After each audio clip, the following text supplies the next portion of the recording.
Today, I'm gonna walk you guys through everything that I do on a paint job to minimize texture. Because sometimes, some of these cars have little to no orange peel. And it all starts with your material.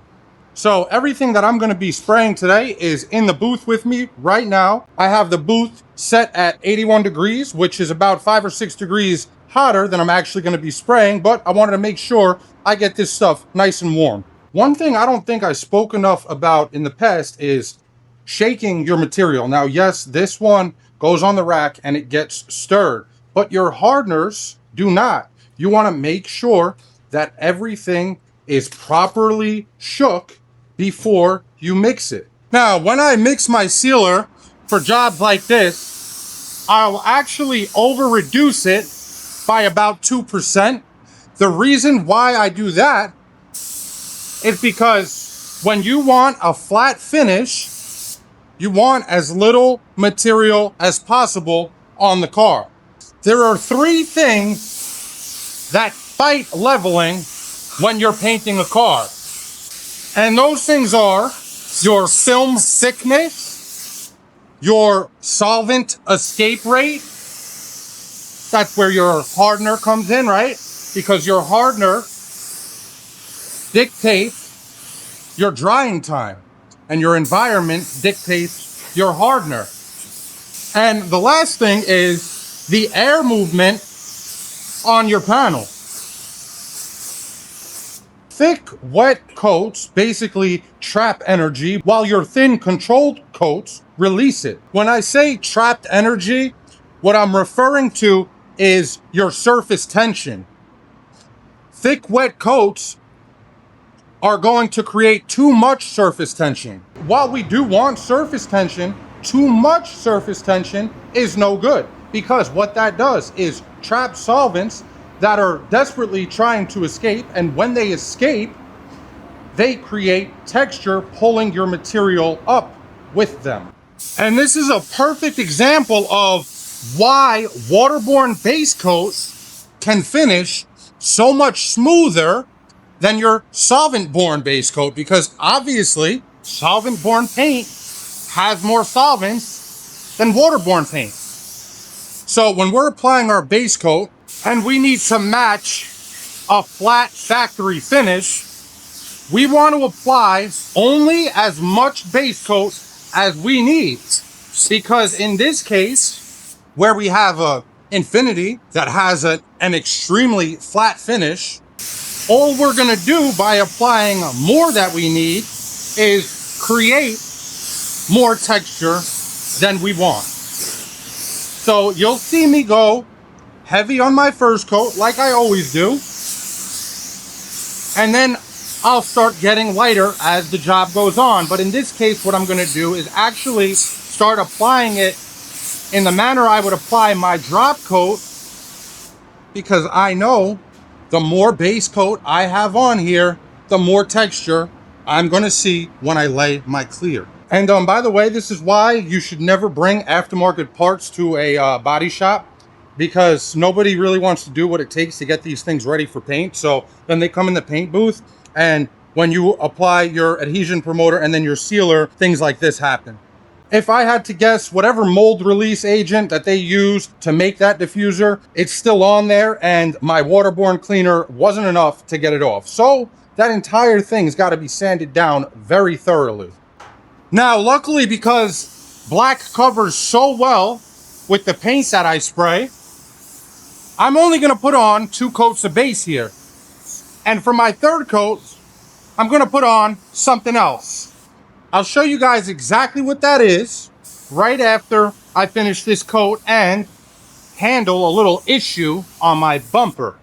I'll show you guys that issue right now.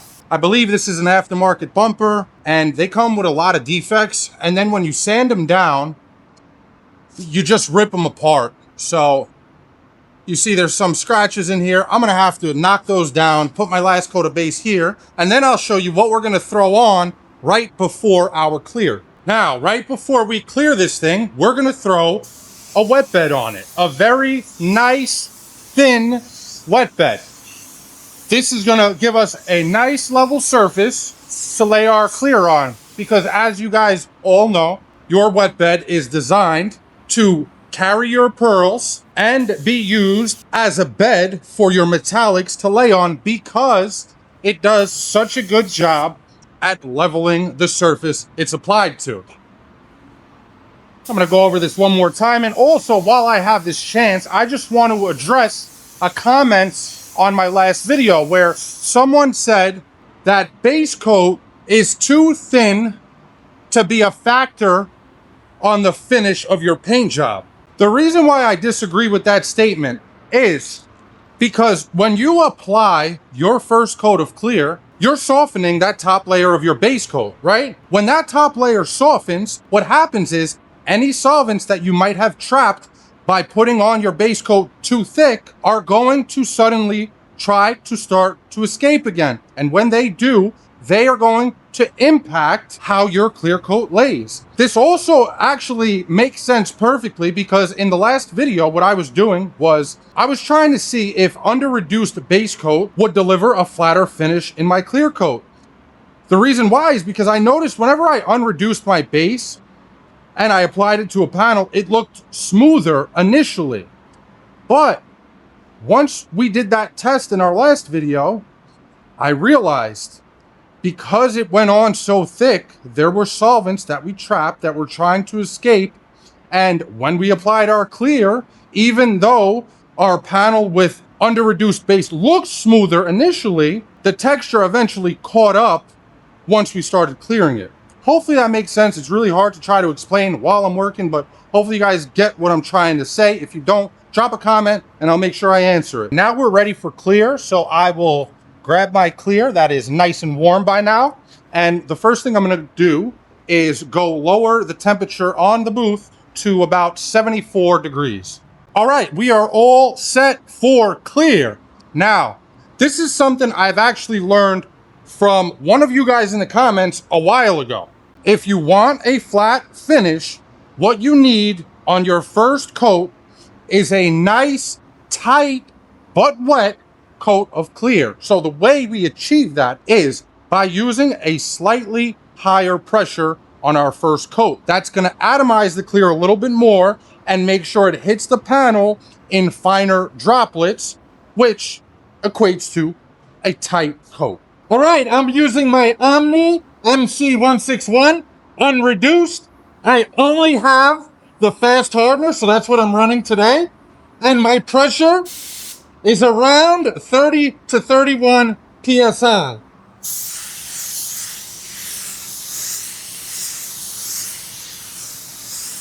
So we'll use a nice, consistent, about a 75% overlap, making sure that we're not leaving any dry areas on the panel, because we do want and need surface tension. But we want to achieve this without putting too much material on the car, which we did beautifully. By the way, if anybody is going to say anything about how we're cutting the clear on the corner, right there, the thing is, we were not even supposed to repair that quarter panel, but the body guy said that apparently it was marked for a repair. So don't know how that happened, but that's the way we're handling it. I mean, at the end of the day, he got his quarter panel repaired for free, so I don't think he can complain. You also obviously want to make sure your panel is dry, because if it is not, what you're doing is trapping solvents and creating texture. So I got to give that about another minute or two.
after your first coat, it is extremely, extremely, extremely, extremely important that you give proper flash time, because not giving enough flash time, what are you going to do? By now, come on, we know, guys, you're going to trap solvents. And when you trap solvents in your clear, look, initially, it might look beautiful. But as soon as that starts to flash off or skin over, the texture is just going to appear, because as the solvents escape, they're moving your clear coat. So if you nail the time you put on that second coat, you're going to get a beautiful finish. And all you have to do to get the timing right is two things. One, look up the TDS, right? And it will give you parameters to operate within. Between this temperature and this temperature, this is how much flash off time you give. And then if your temperature varies a little bit, you compensate for it. That's something you're going to have to learn through trial and error, using the same clear over and over and over again. That's how ultimately you get really good at laying clear, is you learn the clear that you're spraying, because not all clears are the same.